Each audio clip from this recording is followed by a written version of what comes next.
Shalom, Bapak Ibu Saudara, kita teruskan studi kita kristalisasi dan kita masuk ke dalam kitab yang baru, kitab Ayub. Ya, ini cerita mengenai Ayub ini banyak orang Kristen sudah mengenal begitu ya. Tapi ada beberapa hal yang harus kita pahami ya. Kita akan ambil beberapa tema dari kitab Ayub ini. Tapi barangkali saya harus secara garis besar menjelaskan dulu kitab Ayub ini yang ada kurang lebih 42 pasal ya. Nah, ini dua pasal pertama, pasal 1, pasal 2 itu terjadi percakapan antara Elohim dengan iblis ya.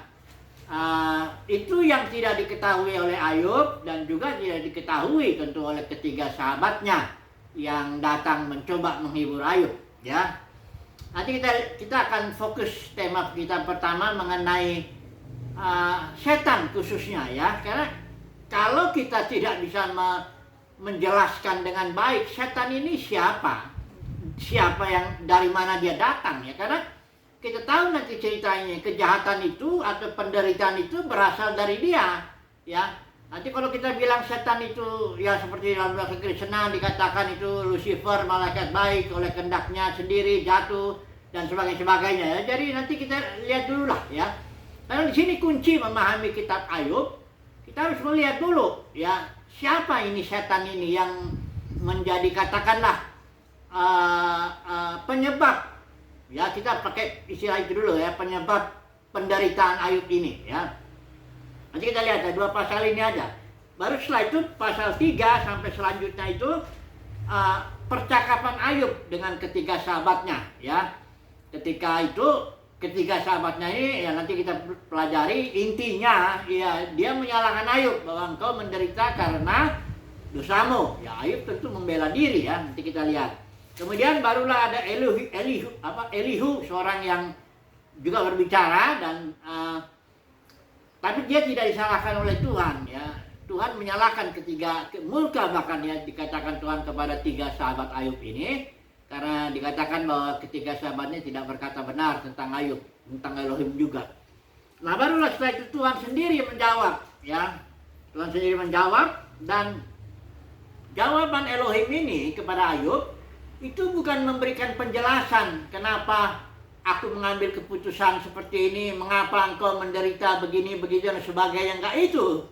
Tapi Tuhan tunjukkan bahwa aku berhak mengambil keputusan ini. Pembukaan suara Tuhan itu, siapa ini orang yang menggelapkan keputusan dengan perkataan-perkataan yang tidak berpengetahuan. Tuhan tunjukkan bahwa aku maha kuasa, hikmat ada padaku ya, dan sebagainya. Tuhan tunjukkan dirinya kepada Ayub.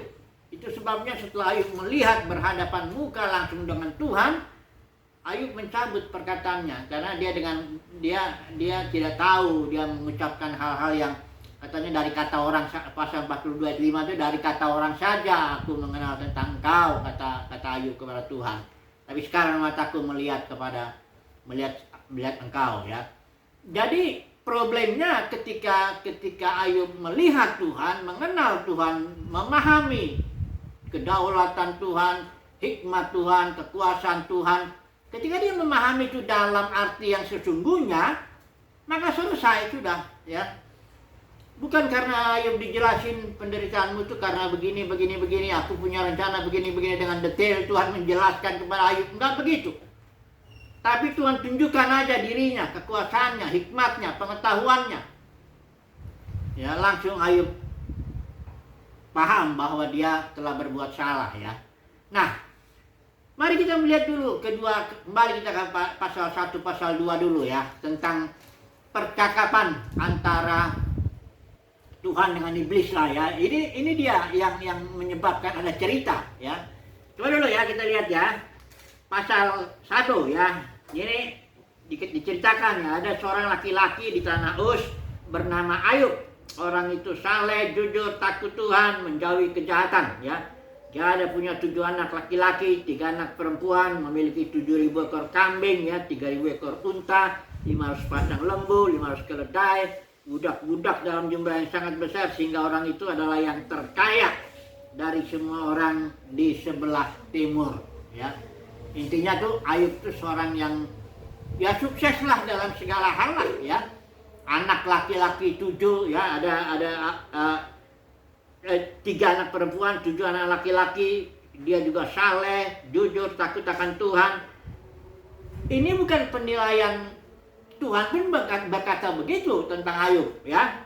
Kalau kita lihat, nah, kemudian ada cerita nih, suatu hari dia anak-anak Elohim itu datang yang menghadap Tuhan, tapi iblis juga itu datang, ya.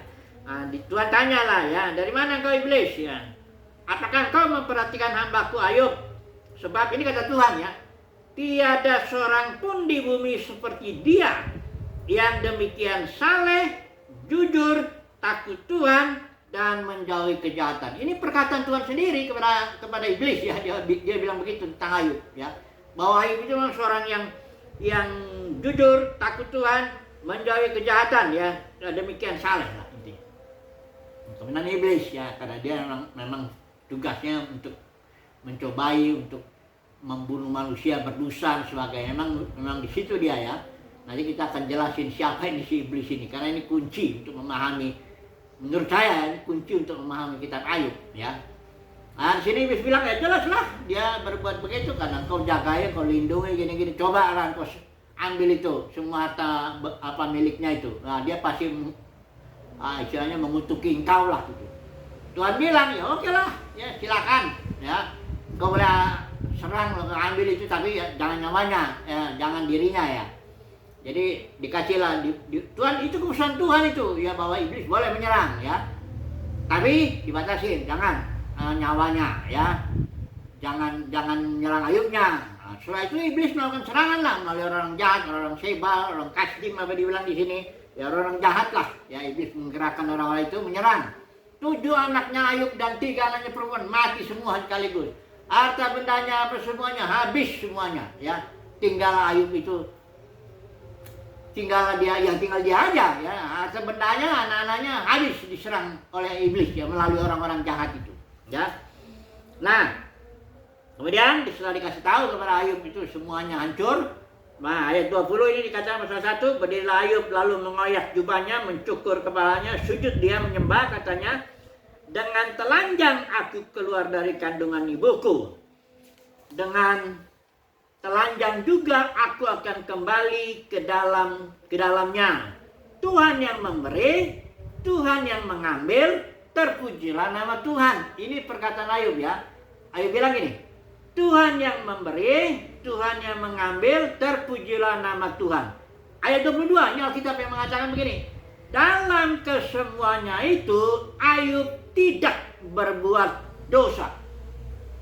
Ya, ini Alkitab bersaksi bahwa Ayub tidak berbuat dosa. Artinya yang dikatakan Ayub benar. Ayub juga nggak menuduh Tuhan berbuat yang kurang patut, ya. Jadi dengan kata lain, Alkitab mengatakan bahwa perkataan Ayub yang mengatakan Tuhan yang memberi, Tuhan yang mengambil, itu betul. Memanglah Tuhan yang memberi segala sesuatu kepada kita. Tuhan juga yang mengambil sesuatu berdasarkan keputusannya sendiri, ya. Ini, ya, pegang dulu itu satu. Kemudian terjadi lagi kasusnya, datang lagi anak-anak Tuhan, ya. Iblis datang lagi. Baru Tuhan bilang, engkau perhatikan nggak itu? Lihat, ya. Ayub masih tetap, ya, bertekun dia mengikut aku, kayak Tuhan, kira-kira begitu, ya. Nah, terus iblis bilang, ya udah, cobalah, ya, bikin dulu jamah tulang-tulangnya, katanya, ya, dagingnya, ya. Ia pasti mengutuki engkau, kata iblis, ya. Tuhan bilang, ya silakan, boleh serang badannya, ya. Tapi ya tentu jangan dibunuh, ya. Boleh serang badannya. Akhirnya iblis menyeranglah tubuhnya Ayub, ya. Dari batok kepalanya sampai kakinya dibikinlah bisul-bisul, semacam bisul-bisul perih, ya. Sakit, gatal, dan seperti itu, ya. Dan busuk, ya, seperti apalah, ya. Ngeri itu penyakit begitu, ya. Sampai Ayub garuk-garuk badannya pakai beling, ya. Bahkan istrinya bilang, sudahlah, ya, masih bertekun juga. Nah, tapi Ayub masih menjawab, ya. Perhatikan lagi jawaban Ayub ini, masih benar dia. Ini ayat 9 mengatakan pasal 2, berkatalah istrinya kepadanya, masih bertekunkah engkau dalam kesalehanmu? kutukilah Tuhan dan matilah, kata istrinya, bayangkan. Tapi Ayub menjawab begini, engkau berbicara seperti perempuan gila. Apakah kita mau menerima yang baik dari Tuhan tetapi tidak mau menerima yang buruk? Itu perkataan Ayub ya. Apa kita hanya mau terima yang baik dari Tuhan, tidak mau terima yang buruk? Terus Alkitab bilang apa? Dalam kesemuanya itu Ayub tidak berbuat dosa dengan bibirnya. Artinya perkataan Ayub bahwa kita itu jangan hanya mau terima yang baik aja dari Tuhan, tapi terima juga dong yang buruk. Itu perkataan Ayub dan Alkitab bilang itu tidak salah. Kenapa saya tekankan hal ini, Bapak Saudara? Karena dalam Kristen saya pernah dengar ikut seminar. Saya rasa sih itu pandangan yang banyak orang Kristen begitu. Artinya begini, Tuhan yang memberikan yang baik, ya. Karena dia adalah kasih, dia memberkati, menyembuhkan, berikan yang baik lah, yang enak lah ya. Ya memberkati lah ya. Tapi kalau penyakit, apa penderitaan, apa malapetaka, apa itu datangnya dari iblis katanya. Jadi ini konsep dualisme ya, ada seolah-olah ada dua Tuhan. Orang Kristen umum begitu, punya pandangan itu. Kalau saya lihat di kamus itu, kamus teologi itu, memang betul. Umum mayoritas orang-orang atau para pengajar kekristenan memiliki konsep dualisme ini, yaitu bahwa Tuhan, karena Tuhan itu baik, dia memberi, memberkati, ya, menyembuhkan dan sebagainya.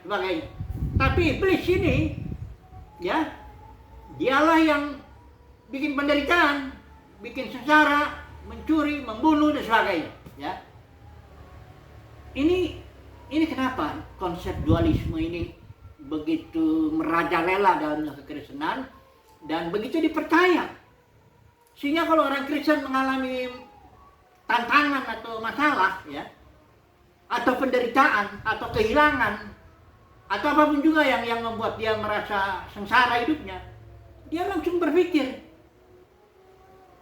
ini pasti serangan iblis, atau jangan-jangan aku punya dosa nih yang menyebabkan aku menderita begini. Bahkan dia dituduh lagi. Itulah karena kalau barangkali ada juga yang nggak bayar persepuluhan, makanya kamu nggak diberkati. Ini konsep-konsep seperti ini kita lihat di dalam kitab Ayub ini, ya, sama sekali asing, ya. Yang betul itu seperti yang dibilangin Ayub itu, perkataan Ayub itu, ya, bahwa Tuhan yang memberi, Tuhan yang mengambil, ya. Bahwa apakah kita hanya mau menerima yang enak dari Tuhan dan tidak mau menerima yang tidak enak atau kesengsaraan. Ayub punya konsep segalanya berasal dari Tuhan. Persis seperti yang di surat Roma itu bilang, segala sesuatu berasal dari Dia, oleh Dia, dan kepada Dia. Untuk maksud-maksud Tuhan sendiri, ya. Tuhan itu bukan Tuhan yang bertindak kayak misalnya dia yang satu di tangan kanannya dia pegang pentung, di tangan kirinya dia pegang apel yang buat orang yang baik, oh Tuhan kasih apel ya. Kalau buat yang jahat tuh dipukul, dihajar begitu. Itu kan konsep pagan ya, konsep orang kafir ya, yang diterima dalam kekristenan pada umumnya. Enggak begitu. Tuhan bertindak atas hakikatnya, atas dirinya, atas maksud-maksudnya. Di sini Ayub mengalami penderitaan jelas bukan karena kesalahan dia, bukan. Ya, Tuhan sendiri yang ngomong kok. Dia ini seorang yang saleh, takut akan Tuhan, menjauhi kejahatan, toh juga ditimpa malapetaka. Jadi bukan karena penderitaan itu, bukan karena kesalahan Ayub makanya dia ditimpa itu, bukan. Ada maksud Tuhan, ya. Nah ini yang tersembunyi. Coba dulu kita kembali lagi ke persoalannya. Kalau saudara dan saya atau kita mempunyai konsep bahwa iblis itu tadinya malaikat baik yang disebut Lucifer, bintang fajar, terus dia karena kehendak bebasnya dia memberontak kepada Tuhan, tarik malaikat katanya sepertiga konon jatuh ke bumi, ya, menganggap kejahatan itu berasal dari iblis ya. Iblislah membuat kejahatan, bukan Tuhan, ya. Tuhan nggak menciptakan kejahatan, nggak menciptakan penderitaan, nggak menciptakan apa semuanya, ya. Ini Ayub beda dengan Ayub. Ayub bilang segala sesuatu berasal dari Dia. yang memberi yang enak, yang memberikan kesengsaraan dia juga.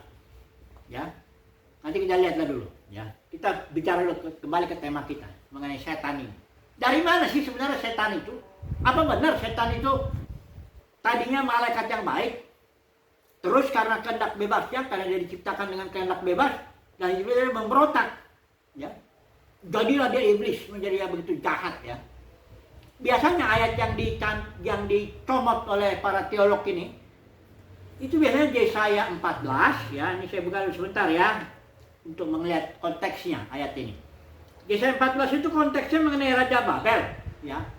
Tapi ada ayat di sini dikatakan, wah engkau telah, ayat 12, telah jatuh dari langit, hai bintang timur putra fajar, yang Lucifer bilang ini. Karena engkau hendak penyamai yang maha tinggi. Itulah dicomot ayat itu. Dan diterapkanlah ayat itu kepada setan. Ayat ini nggak bicara sama sekali tentang setan. Ini sedang bicara tentang Raja Babel.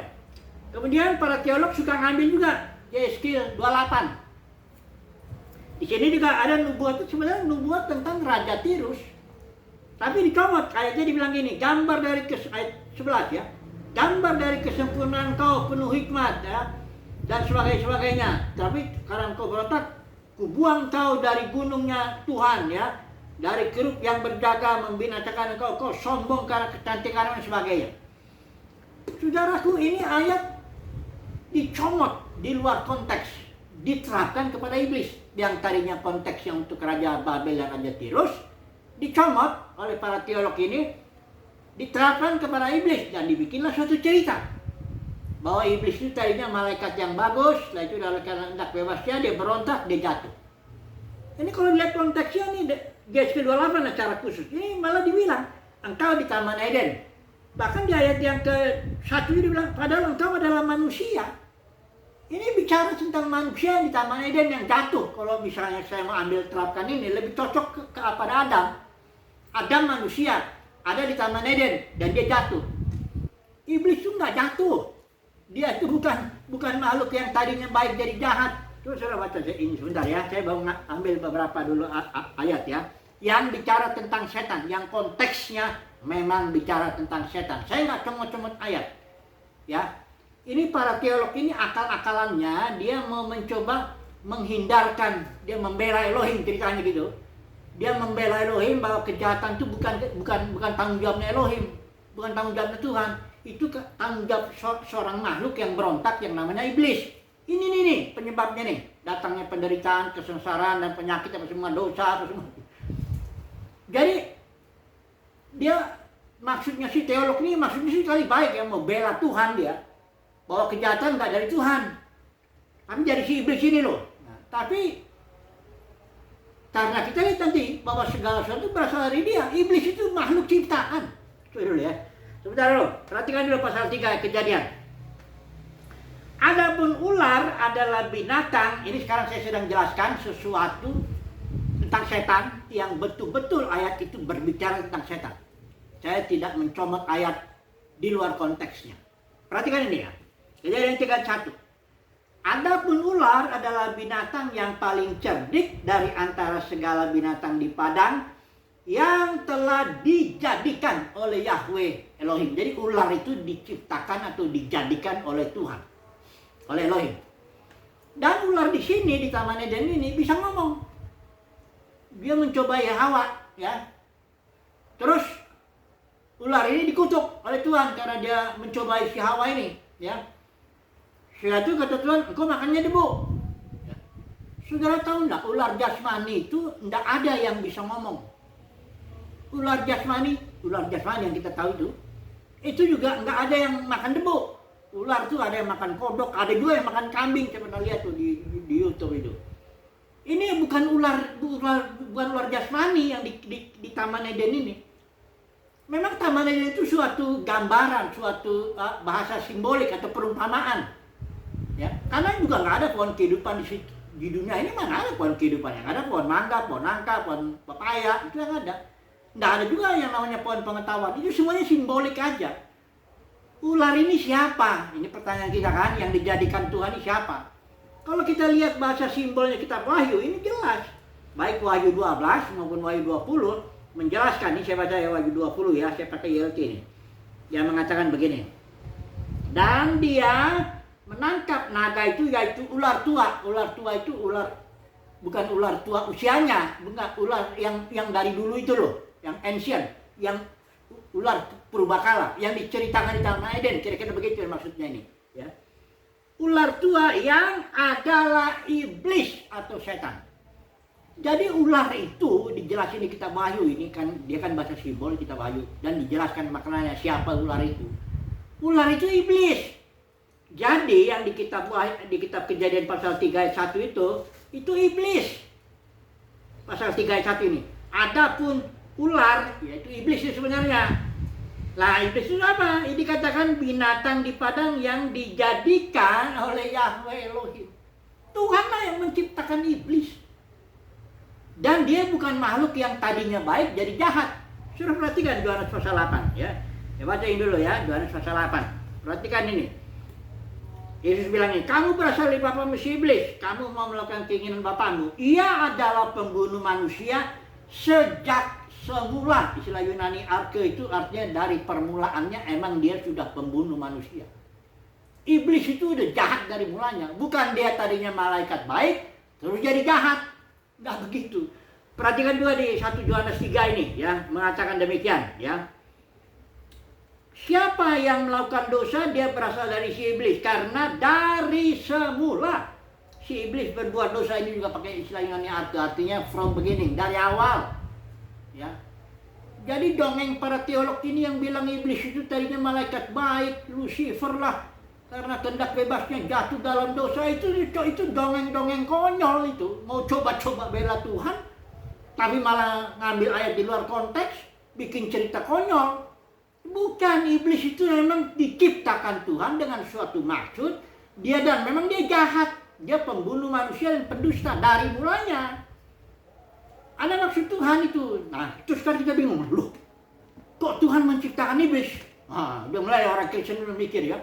Kok Tuhan menciptakan iblis? Jawabnya iya. Ya. Elohim kan kasih. Bagaimana kok kasih bisa menciptakan makhluk yang begitu jahat? Jawabnya begini, saya beri jawab dengan alam lah ya. Itu pernah yang Newton bikin percobaan namanya spektrum. Dia ambil sinar putih, sinar matahari, ada prisma, ya kita tahu itu ya ceritanya. Sinar matahari ini masuk melewati prisma, terus dia menyebar. Jadi dulu kalau saya ingatnya Mejeku Hibiniu, merah, jingga, kuning, biru, ungu, apa semua nila. Mejeku Hibiniu menyebar dia, jadi banyak warna. Tapi sebenarnya itu satu warna itu. Satu warna putih. Kalau saya umpamakan inilah dia warna Elohim. Kasih. Tapi kasih itu diurai. Kasih itu bukan artinya memberikan segala sesuatu yang baik saja, bukan itu. Kasih itu artinya ada sisi yang destruktif, yang menghancurkan, ada yang sisi membangun. Itu kasih ya. Kayak seorang bapak tuh kasih sama anaknya, bukan terus dikasihi apa yang maunya anaknya itu dari kecil. Oh, kalau anak yang begini jadi nakal dia, jahat ini anak ini. Kalau dari kecil dia dikasih aja apa yang mau itu. Alkitab bilang, kitab Amsal bilang, barang siapa yang tidak menggunakan tongkat benci sama anaknya. Jadi justru kasih itu harus ada dua sisi. Yang satu membangun, memberi dan sebagainya, itu memberkati dalam arti apa? Memberilah yang enak-enak. Satu lagi disiplin, perlu dihajar, perlu dihancurkan. Nah, Tuhan menciptakan alat yang namanya setan untuk menghancurkan itu. Fungsinya, tugasnya itu iblis itu memang punya tugas. Pembunuh dan pendusta. Dalam kasus Ayub, bukan Tuhan yang melakukan serangan kepada badan Ayub atau kepada anaknya Ayub, tapi Tuhan pakai alatnya iblis. Tapi keputusannya dari Tuhan. Orang Tuhan jelas yang mutusin kok ya. Hanya alat yang menjalankannya itu yaitu setan. Jadi setan itu budaknya Tuhan, setan itu ya. Enggak punya apa-apa, kehendak bebas ya. Udah jelas ya. Jadi segala sesuatu berasal dari dia. Oleh dia yang menyebabkan segala sesuatu. Maksudnya apa? Demi kemuliaannya, untuk orang supaya ciptaannya mengenal dia. Ya. Jadi kalau sudah kita tahu setan itulah yang diciptakan Tuhan menjadi alat untuk menghancurkan Ayub. Ya, kita udah bisa ngerti lah bahwa memang benar lah Ayub yang dibilang itu betul. Ayub menderita bukan karena dia jahat, enggak, ada maksud Tuhan. Maksudnya apa? Saya baca sebagai penutup dulu ya. Sebagai penutup dulu, Wahyu 42 ayat 5 ya. Perhatikan di sini. Hanya dari kata orang saja aku mendengar tentang kau, tetapi sekarang mataku sendiri memandang kau. Jadi maksud Tuhan itu mengambil keputusan menghajar Ayub melalui alatnya setan itu. Maksudnya supaya Ayub mengenal Tuhan dengan benar. Jangan mengenal dari kata orang. Karena Tuhan itu tujuannya selalu mengambil keputusan demi supaya makhluk ciptaannya mengenal dia. Tuhan bukan mengambil keputusan, lihat orang ini baik, oh saya kasih berkat. Kalau ini jahat, oh saya hajar dia. Bukan gitu. Itu mah kata kebanyakan pengkhotbah, mimbar-mimbar tuh begitu ngomongnya. Kalau kau mau diberkati, kalau ingin kau Tuhan baik sama kamu, lakukan ini. Kau harus berdoa ya, baca Alkitab ya, Dewi. Bukan gitu, ya. Itu pemimpin agama yang ngomong gitu. Tapi kalau Tuhan itu bertindak atas dasar hakikatnya yang adalah kasih. Dia bertindak. Kadang-kadang makanya kita bingung dunia ini. Kok orang baik yang kita lihat baik itu secara manusia ketimpa malapetaka. Ini orang yang jahat, korupsi, bejat gitu. Umurnya panjang, badannya bagus-bagus, anak cucunya bagus. Pemasmur dia sempat bergumul dia ya. Itu karena Tuhan bertindak bukan atas dasar kalau kau baik ku hajar, kalau kau baik ku kasih berkat, kalau kau jahat ku hajar kau, bukan gitu. Tuhan tidak pernah bertindak seperti itu. Dia bertindak atas dasar maksudnya, tujuannya, kehendaknya, keputusannya, kedaulatannya dengan maksud memperkenalkan dirinya kepada ciptaan. Oke lah dulu ya, ini sebagai pembukaan dulu untuk kitab Ayub. Haleluya, amin.